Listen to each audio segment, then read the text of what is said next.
How you doing, YouTube? This is Michael Sherman, Gardening, Woodworking, and More. Just showing you how we get rid of our tree here. Our Christmas tree, which you can see is right there. It's a Douglas fir. Got a good deal at Costco for this. They had good prices. More expensive than last year, for sure, but still cheaper than other places. So we're done with it. It's the 28th, I believe, today. We're getting rid of this tree, and I'm going to show you how I'm going to dispose of it. If you had a chipper, you could chip it up and put it in your garden. That's an excellent way to go. I don't have a chipper. Funny, because I had two at one time, but I sold them because I bought them on auction to sell. I should have kept one. But anyway, so this is what I do. I have blueberries. Blueberries like acidic fertilizer. This one is kind of in bad shape, but it's still green. It's still green right there and here.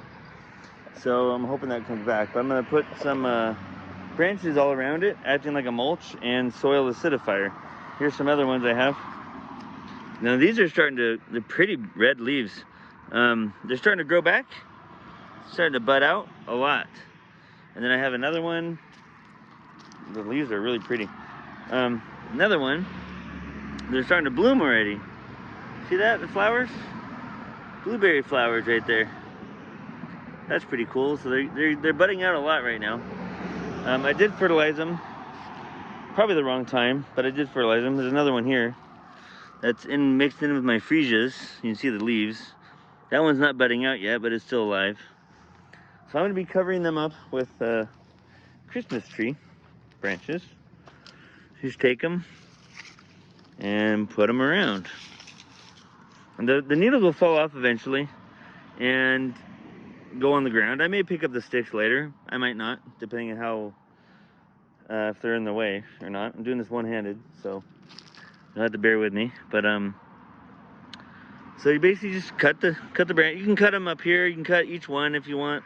It's a lot harder, more cuts that way. I'm just cutting it like this toward the bottom. And I'm taking this and putting it around the tree. Sorry about the Blair Witch Project type of filming. And then stick it under here. I'm trying not to cover the branches of I don't want to cover the branches of the blueberries. I don't want to put these on top of the branches. So, snip, snip, snip. Kind of hard, a lot of sap, but all right. And grab those.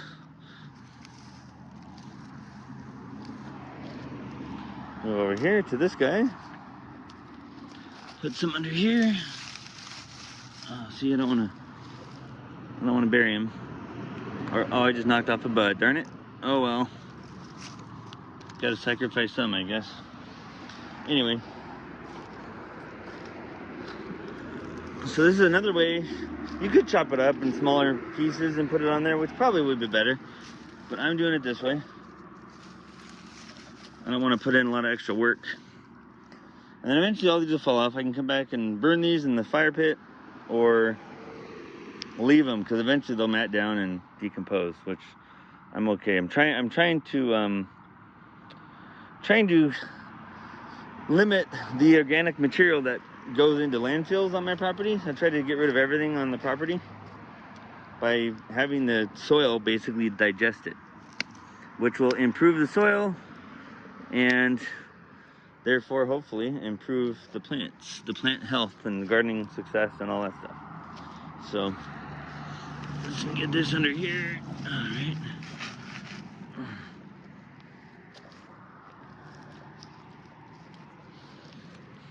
And I have some camellias also. Camellia sinensis, which is a tea. It's where you get green tea and black tea from. I have those growing. I'm going to put some of this on too.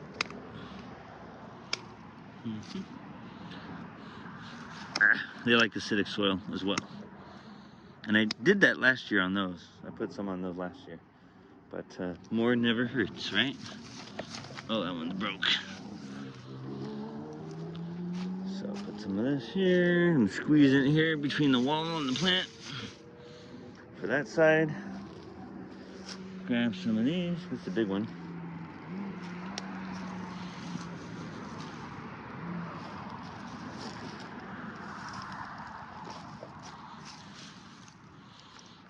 It'll mat down eventually, especially with this rainstorm we have coming.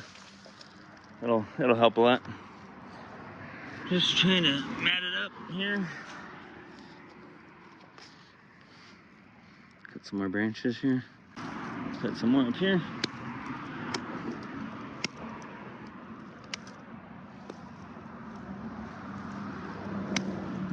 Okay. So let's go put some of these on my camellias real fast.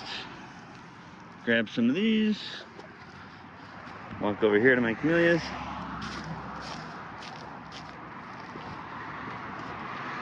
Look at that nice mulch that my tangerine made. Not tangerine, nectarine. It's just now losing leaves. But it's making a nice mat of mulch.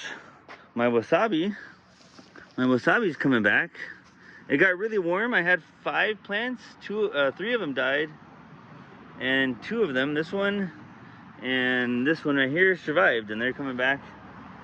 It's kind of amazing because they like an average temperature about 70. It got like 110 here, so that's pretty good if you ask me. So here's one of my azaleas. Not very nice looking. It's a little bit anemic looking. So I'm hoping this is acidity will help it out. It should also help out the ginger I have. This is shampoo ginger and a nice weed right here. Nice little dandelion or wild lettuce. Looks like a wild lettuce. Anyway, so the acidity hopefully will help both of these plants do a little better. Put that around it like this. Kind of get it around. See? Okay.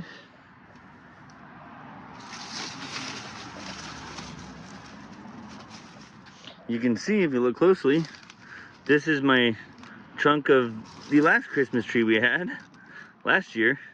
It's still here, and you got a nice Swiss chard growing between it. Came up by itself. I'm always appreciative of volunteer plants. So get some more. So just made a nice mat, and all those needles will drop off and feed the soil. This is another camellia. This one's dead. This one didn't make it. Maybe the heat got to it. I don't know. It's not root rot, but it's been dead for a while. I think it was just, could have been too much water, although I doubt it. Could have been. Doesn't really smell like root rot. Looks like it, but it's like I said, it's been dead a long time, so a lot of the roots have been decomposed anyway. So I think it was due just to the heat, because this side, here's a big turmeric right here. This is the west side, or south side, so the sun is over that way, as you can see over there, kind of. So this gets a lot of the heat of the day, and this other one, this other camellia, is shaded by this turmeric plant. So this one did a little better. So I think it was the heat and intense sun that did that one in. Here's some tree trimmings I put there when we trimmed the tree up, when we did the trimming under the tree. So let's go back over. See, my persimmon tree has a bunch of leaves on the ground. The plum tree, a bunch of leaves on the ground. I would leave all that stuff there. My sugar cane, you can see it. See all the leaves on the ground? When I clean them up, I leave all the leaves. It keeps the mulch, it keeps the weeds down, feeds the soil, and retains moisture too. You don't have to water as often if the water can't evaporate as fast. I'm gonna put some right here in this empty spot because I am going to put another blueberry here eventually. Probably this spring I'll probably buy another one and put it there. I used to have one there, didn't make it. Soil here in Southern California is pretty alkaline. It's generally alkaline in most places. Not all places, but most places where I live, Southern California, most of the soil, my experience has been neutral, well, alkaline to neutral alkaline, or just slightly alkaline. So the acidity for acid-loving plants, it's really important to put peat moss or what is it, sulfur. If you want to go organic, you use sulfur or peat moss. Christmas tree. Although I really don't know what if anything, if anyone treated this tree on the farm with any kind of pesticides or insecticides. I really don't know. But you know, I don't think they would use anything crazy, but who knows, you know? I haven't had any issues yet with my plants, so I'm gonna still use these for mulch. I'll bring some back over here. See, I got my chard, some potatoes left over that came up, and my kale. Some more kale I cut back. Hopefully it grows back. Some more Russian kale, red Russian kale. I need to really plant more things here. Put some right there. Okay, get that in there. And that'll help shade the roots and keep the roots cooler on that azalea. Not azalea. Camellia as well.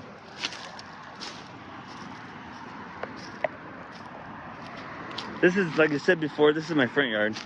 So we live on a busy street, so I apologize for the traffic. It is what it is. There's some noise. I can't really do much about it other than film maybe at midnight when there's less noise. But at midnight, you'll have people coming over here and they race their cars all around. They drive up here and down the street like they're in a drag race.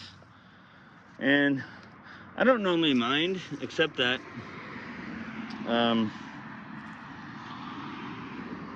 before we bought this house, a person drove, lost control, came up through this wall and into our front door. We weren't here. It wasn't us. We didn't own the place then. But that happened, so I'm a little wary of people racing up and down the street. I don't want anyone to come into our front door uninvited, especially while driving their car.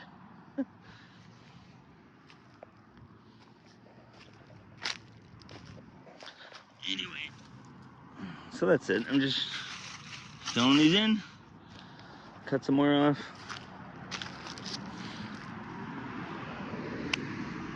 So most pines and firs have, their needles are acidic. Sometimes when pine trees are lacking acidity, they'll drop a lot of needles. And the needles themselves will help acidify the soil for the plant. Kind of like self-soil amending, if you will. I don't know if they lose needles because of the lack of acidity, or if they are actually actively trying to improve their own soil conditions. That I don't know. You'll have to ask the tree. But that's what I've heard happens with them, which is pretty cool. Nature is pretty amazing. How it's designed and created.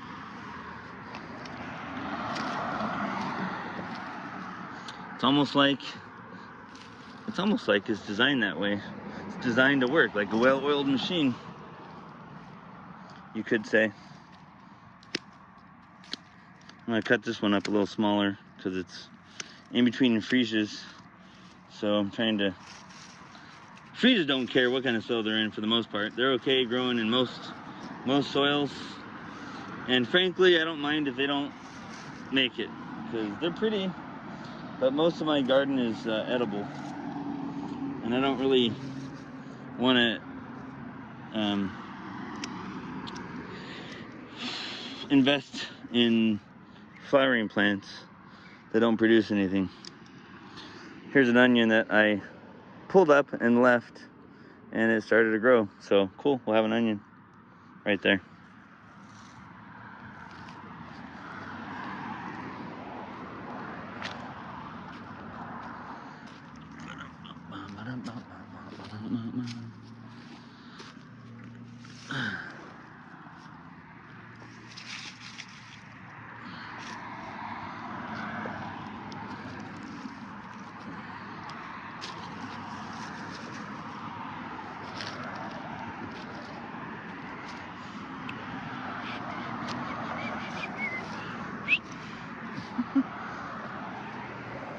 Okay, cut some more. Oh, that one's already cut. That's a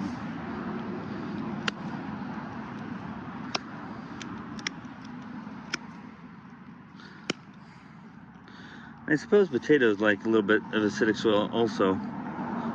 And this is in close proximity where I grow my potatoes, so hopefully helps their soil a little bit too.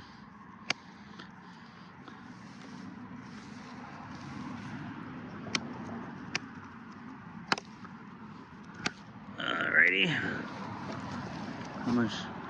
How many branches I got left? Not many. This little guy. Yeah, this little guy in the top. Okay, that's it. So now we have a bare. We can keep this to make tree slices, you know, dry it out and cut slices in it to make ornaments for projects next year, or you could burn it for in your fireplace, which I might end up doing, I'm not sure. Or I just might leave it here to rot. You know, I could do that too. So for now, I'm gonna leave it over here on top of my sugarcane, and that will sit there until I decide what I want to do with it.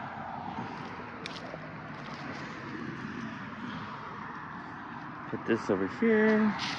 Oops.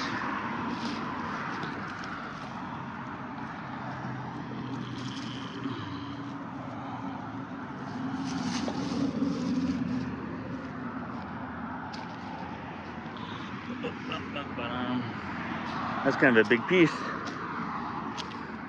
I'll just stick that right in the middle here. Okay. We're about done. Didn't take too long.